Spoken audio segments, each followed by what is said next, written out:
What happens when you're the one used to being in control, the judge, as it were, and suddenly the rules that you held so dear no longer make sense?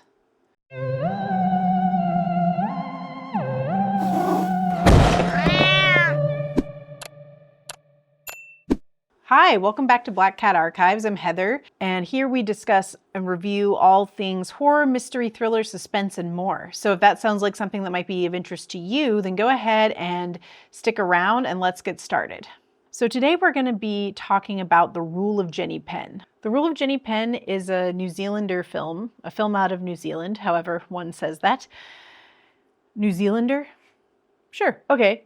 It's a film from New Zealand. It is based on a short story written by Owen Marshall, and it's starring John Lithgow and Geoffrey Rush. And it was directed by James Ashcroft, and he and Eli Kent penned the adaptation of the short story into script. The basic premise of The Rule of Jenny Penn is Geoffrey Rush plays this high-profile judge from the urban part of New Zealand, and he suffers from a stroke in the middle of judgment. So he finds himself in this old folks' home where his typical authority and judgment of right and wrong are sort of thrown out the window when he's forced to contend with the staff of the establishment and the fellow tenant there, played by John Lithgow, who is a menace, basically, and has a little puppet that it's a baby doll with hollowed out eyes, or I guess just missing eyeballs. And he calls it Jenny Penn, and he basically just terrorizes people with it.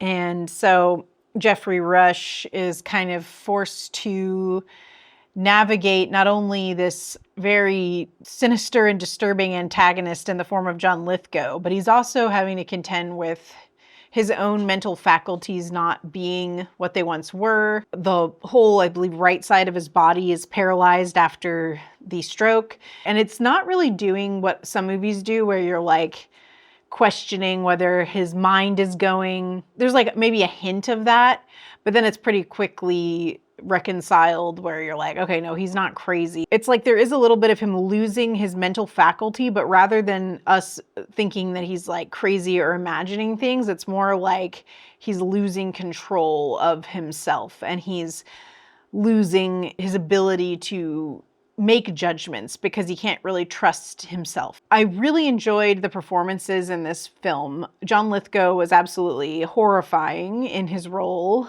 as Dave Creeley, wielding Jenny Penn around, the little baby doll puppet.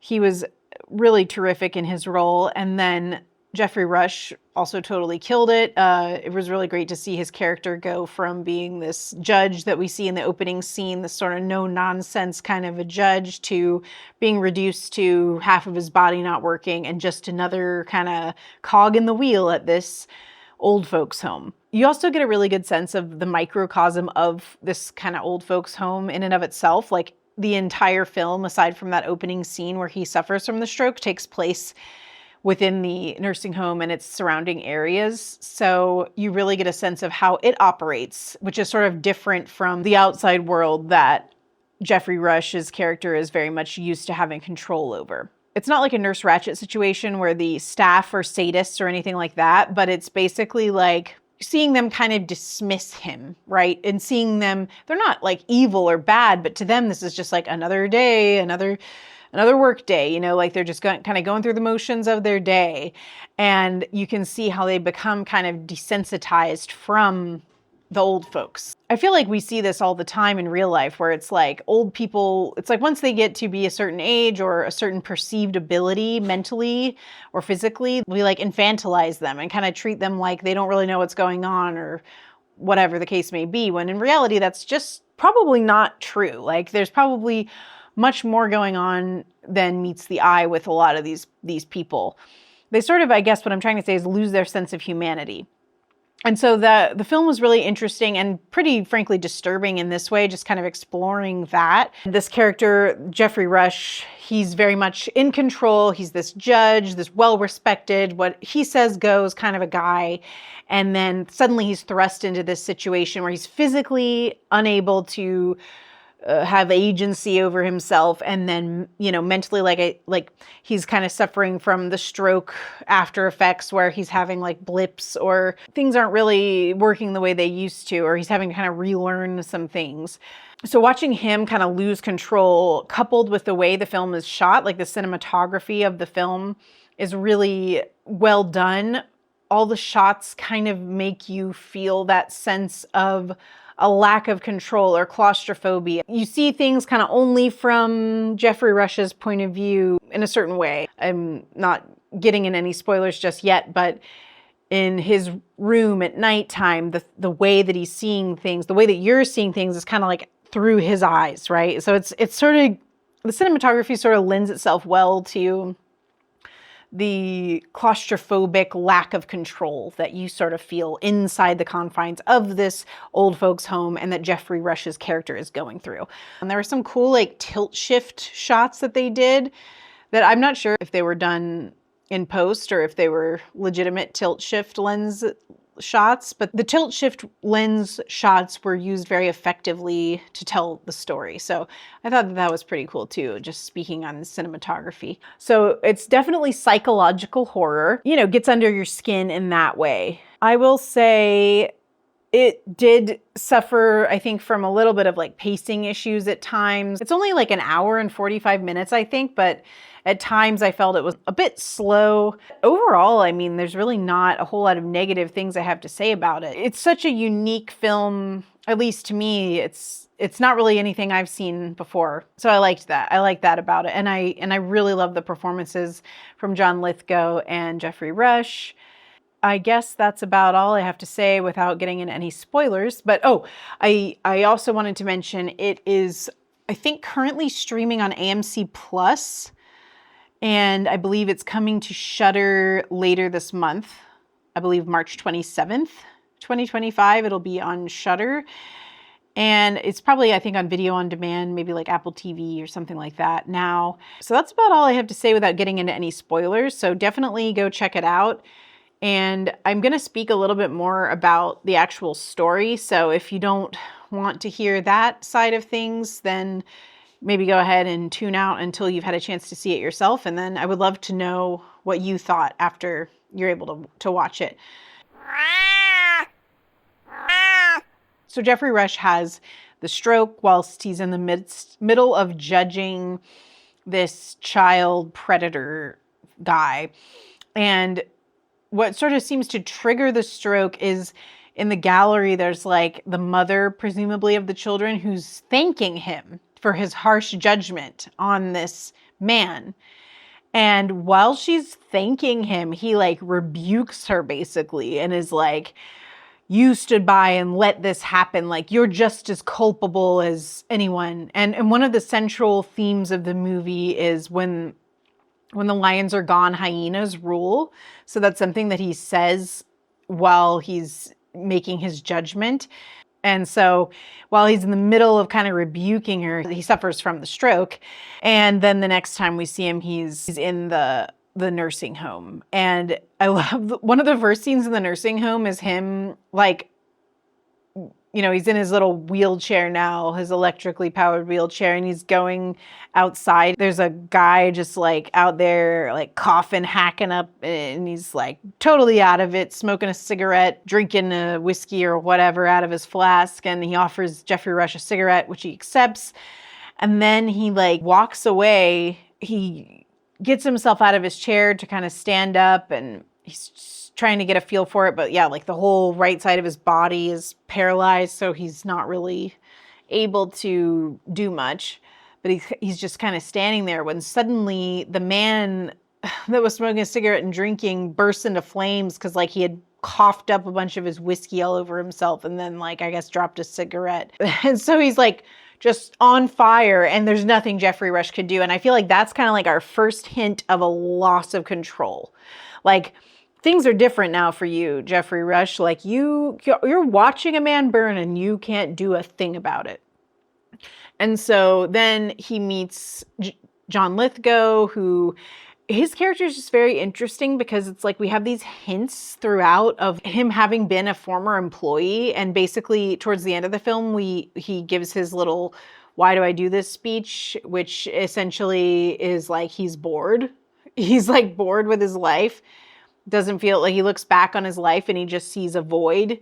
And so it's like he does all this basically torture to his fellow residents because he was bored with his life. So that's another kind of interesting thing, because it's like sometimes, it's not like there's a good reason why people do the horrible things they do. They just do them because they're bored, or because the sun wasn't out that day, or they didn't have clean socks. Like, who knows what the reason is, right? That a lot of these crazy people will act the way they do, but they do. And it hurts and harms other people. This was a very character-driven movie, and I thought it was a very well-written script, and it made me want to read the short story by Owen Marshall, but I haven't been able to find it just yet. But I definitely want to read it because I feel like there's more to it, like especially when they go into all the stuff about like his, like we see the photographs on the wall of the staff of the hospital, and it's like you can see John Lithgow's character in them. Like, he very clearly worked at the hospital, and so was there like his whole life, basically. So it's like he started working there when he was very young, it looks like, in like the 60s, and then presumably worked there all the way up until he had to become a resident himself. Like the whole thing with Jenny Penn, like the little doll, it has no eyes, and he's going around to all the residents. Like, there's a little old lady that thinks that her family's coming to get her at Christmas, and so she's just there till Christmas, and my family, but clearly she's been there for who knows how long, probably years. John Lithgow goes over and like torments her with it, and then it, like, the basically midpoint of the movie is where he convinces her, yeah, your family is here, they are here to get you, they're just right there, just look right out there. And then to the point where he's like made her go outside of the gate, where she then drowns in this mud puddle. But then there you see a moment of weakness with John Lithgow, because he goes all the way back to his room after he's lured her outside, and he gets to his room and he can't unlock his door, and he realizes that he accidentally exchanged keys with her. So he has to go back where she's already dead, because she's drowned in this mud puddle outside the gates when she was wandering around looking for her family. So he has to like switch out the cards, but he's like panicking so much, he like puts Jenny Penn to the side because he's got to use his hands to get the card, but he winds up completely drenched in muddy puddle water. And then he like goes back and showers himself and all this kind of a thing. And so you get the idea almost that he like doesn't really need to be in that home at all. Like, he's just playing this part so that he can be there and torment the fellow patients. Jeffrey Rush, his roommate, which at the beginning is a point of contention because, he feels like he should have had a single room. He was told he was going to have a single room. Basically, the staff just doesn't give a flip about any of these people. They're not like abusive to the old folks, but they certainly are like dismissive of them, kind of treat them like children, don't really listen to them. So yeah, when Jeffrey Rush is upset because he got paired up in a room with this guy who's like an ex-rugby star, he is duly unimpressed. He wants a single room like he requested, yada, yada, yada. But they just basically are like, sorry, there's not anything we can do. We can put you on the wait list. Like, once you get better, we can put you on the wait list. He can't really like gain control of like anything at all, right? And so then what's crazy is when John Lithgow starts coming into their room at night with Jenny Penn, his whole thing is he like puts up Jenny Penn to the roommate's face, and he's like, who rules? The roommate has to say Jenny Penn, and then he's like, good. And then he like turns him over. So then the guy has to like lick his hand. He's so degraded by this. And so of course in the beginning, like, Jeffrey Rush is resistant to this. Like, he won't do it. He won't say Jenny Penn rules and all this. And when he refuses, John Lithgow just puts more torture on his roommate, So he's like that kind of like manipulative sadist, basically. Because in the beginning, like, even after that happens, the roommate won't corroborate the story that Jeffrey Rush has, that like, hey, he came into my room and he did this, because he tries to tell the hospital staff and they don't listen to him. They don't believe him. And his roommate won't corroborate it, I guess because he's afraid of what Dave Creeley will do. But ultimately he does. He does corroborate it. And then, well, not to the hospital staff. The hospital staff never help. But essentially at the end, they both team up together to get rid of Dave Creeley and Jenny Penn. And I love how the closing shot of the movie is Jenny Penn melting on this little fire grate. and it's pretty great. It's pretty great. But yeah, I enjoyed this movie quite a bit. I would love to keep the discussion going in the comments. So if you've seen it, please leave me a comment below. Let me know what your thoughts were of it.